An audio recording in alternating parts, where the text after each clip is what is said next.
Why'd you take a seat? Tell me what appears to be the problem. Okay.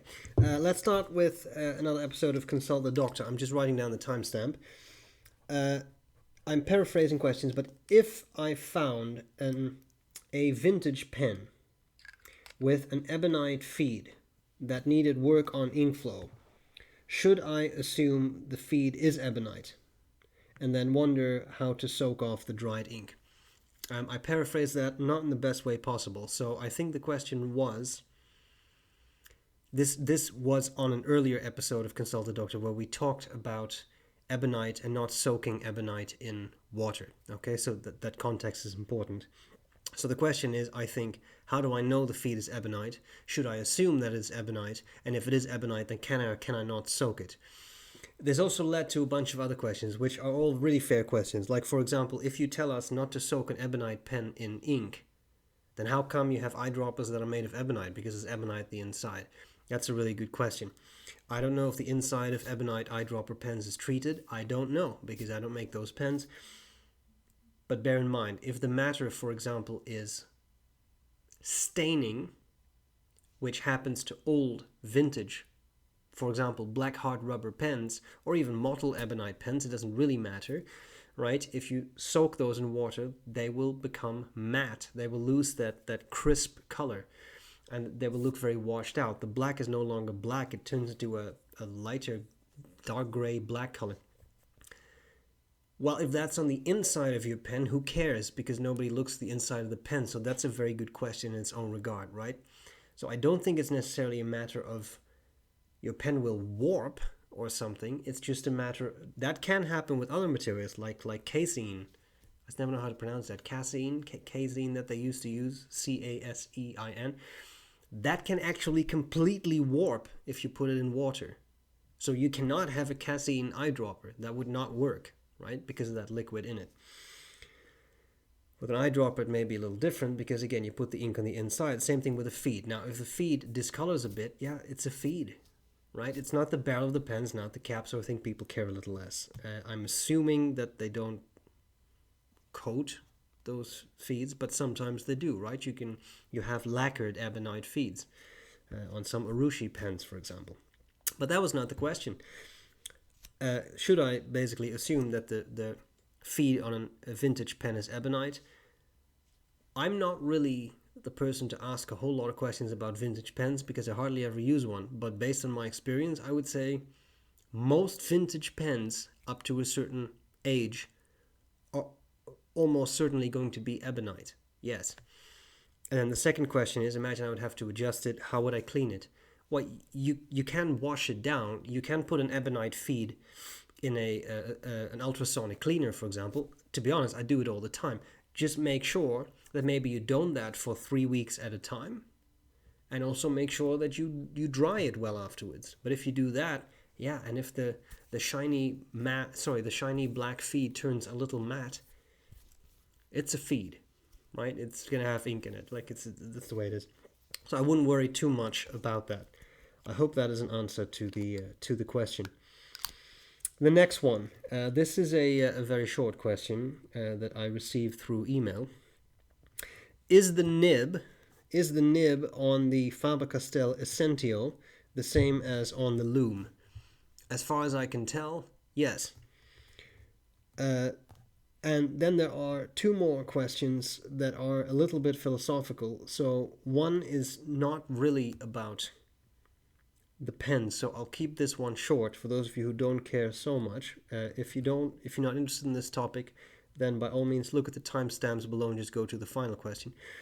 What about the swords? Back in the old videos, there were swords in the background, and I get a lot of questions about this. Why was that? What has happened to them?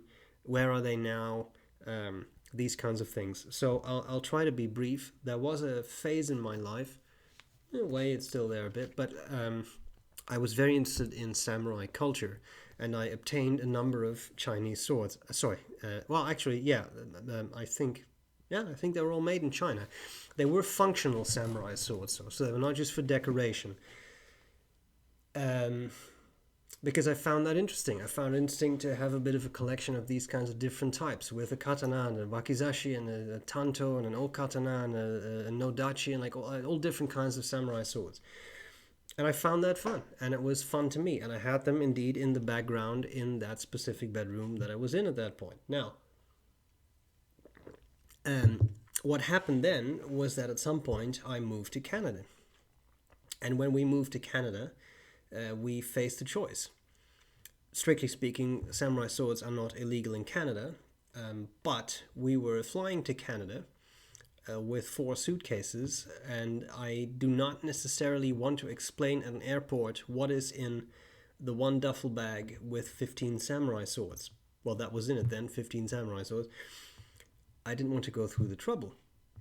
So I ended up just selling them. And a whole bunch of them went to a dojo in Haarlem in the Netherlands, which now uses these swords in practice and demonstrations and such. So the swords are not destroyed or anything, and sometimes I feel that people believe that this has been suggested in email once. I did not get into legal trouble. The police did not barge in. There was not a SWAT team rappelling down the roof and jumping in through the window. No, there was nothing like that. I just ended up selling them. That's all. I had that fascination. It was a fun hobby. And you evolve. And now I have different hobbies. Oh, and I never practiced. I never actually practiced a martial art. That would be very interesting. But I never got around to it. Maybe one day. Okay. Final question for today, which is my philosophical question for the day. Why do ink manufacturers not make better bottles?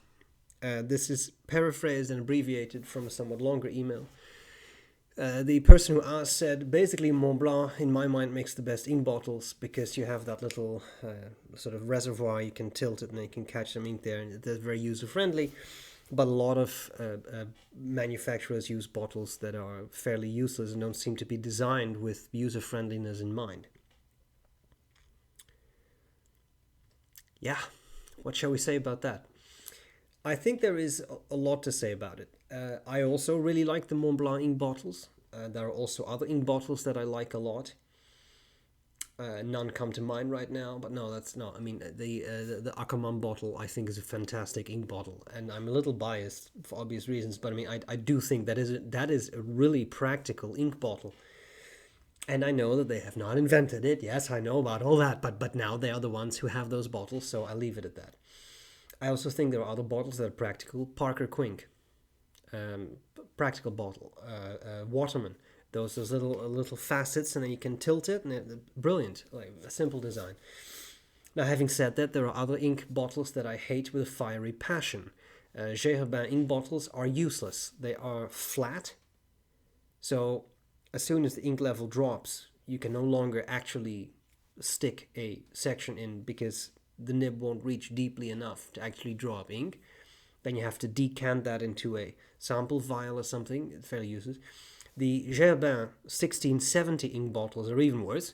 At least they're taller, but they have a neck that is so tiny that any pen with reasonable girth does not fit. I shouldn't say reasonable, but you know what I mean. Like any pen with a bit of girth will not fit in there. Why? I feel very strongly about this, but why? Why design that the way it is? That's fine if you use very slim pens, but there are many pens out there that are not that slim, so why is it the way it is? And there are many other ink bottles. The original Bungo Box inks were very nice, but then they changed a bit. I think Sailor ink bottles with that little plastic thing, I don't like those. But anyway, this is not a rant of me listing all the bottles I don't like. I think the overarching question is much more interesting.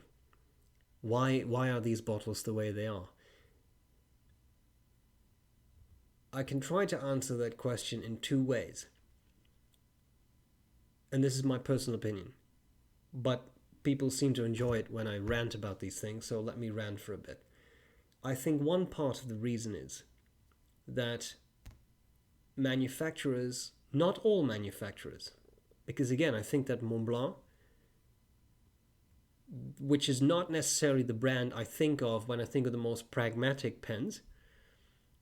But I will say, I think that Montblanc cares about the ink bottle and they want something that's usable. I think there are other brands that prefer form over function. And that means that these brands have designed something that looks good. An Edelstein, Pelikan Edelstein bottle looks beautiful. In my mind, I think it's a beautiful bottle with a thick glass bottom. I think it looks really good. But there too, as soon as the ink level drops a bit, it's relatively shallow, you can't use it anymore. And then there are ink misers and there are sample vials, there's all kinds of things you can do, but I'm just saying, right? Why would you do that? Well, because as a company you could say, well, it looks cool. And you have to understand, people buy stuff online or they go to a pen shop, they see bottles on a shelf and I think that one looks cool. And I think for a lot of people that visual appeal matters. Of course the color of the ink matters. But if you attract someone's attention by having a bottle that looks cool, they're more likely to purchase that product. So I think that design choice of instead of form follows function. No, instead of function, it's so well put in there. Instead of function follows form, people pick form follows function because it looks cool, and what looks cool is bought. It's that simple. It has to look sexy, it has to look good, it has to look appealing, and then people will buy that thing. That's one point of the problem. And that's, I think, the most benign way to look at it. You design a bottle that looks nice. And then, I think another aspect that comes into play is companies just don't care. Companies do not care. And that can be, in a way, positive. For example, take Noodler's ink. I seem to recall a story that those Noodler's ink bottles are just meant to be simple and functional. Noodler's, in all honesty, is not my brand. It's not my preferred brand of ink. But I will say this. It's a simple bottle. It's no frills. You can easily take out the ink, put it in something else if you want. It has a nice wide mouth. Any pen will fit, unless you have a pen with a diameter that's unusable. It'll always work. It's filled to the brim. It's a pragmatic bottle, right? And that may have been a design choice. That may have been a choice if this was what was on sale when we started with our brand. I don't necessarily care about all that. What I'm saying is, it's pragmatic, right? So in a way, I think it's a deliberate choice of, this is a pragmatic brand. These are affordable inks, affordable pens in a simple bottle. And in my mind, there's nothing wrong with that. I very much like that philosophy. Now, when it comes to, let's design a bottle that is as convoluted as possible and unusable, but it looks really cool, I can't really get behind that. And I think that for some companies, we see this with some of the larger companies, that you see it in pen design, for example, the big brands. When is the last time a brand like Parker or Waterman came out with a revolutionary pen design? Now, I've just mentioned them as two ink bottles that I like. Parker Quink, very solid, very simple. Waterman, quite functional with a little tilt function. But I think some companies just don't care. They just don't care about the bottles because they don't have the user in mind. They have revenue in mind. They just want to make a lot of money. And they want to make a lot of money by creating a product that looks really cool. And if it looks cool, people will buy it. And that's the end of it. So anyway, this was my rant for today. I don't mean to sound too negative, but I do think that comes into mind. I genuinely believe that some companies don't care. They just want to make the money. And that's a shame. You see that in pen design, you see it in bottle design. And I agree, some ink bottles are useless, and you really look at it and you're almost laughing, thinking, wait, how does this make any sense, what you have designed here? But, they didn't consult me. Now, having said that, I hope this was useful. Please leave any questions that you would like to see answered in a future video below, and I will do my best to get to it as soon as I can. And that's all there's to it. Thank you so much for watching. I appreciate it. Let me know your thoughts on ink bottle design. What you like, what you don't like, etc. I'd appreciate that. I'm glad to see you later. Bye-bye.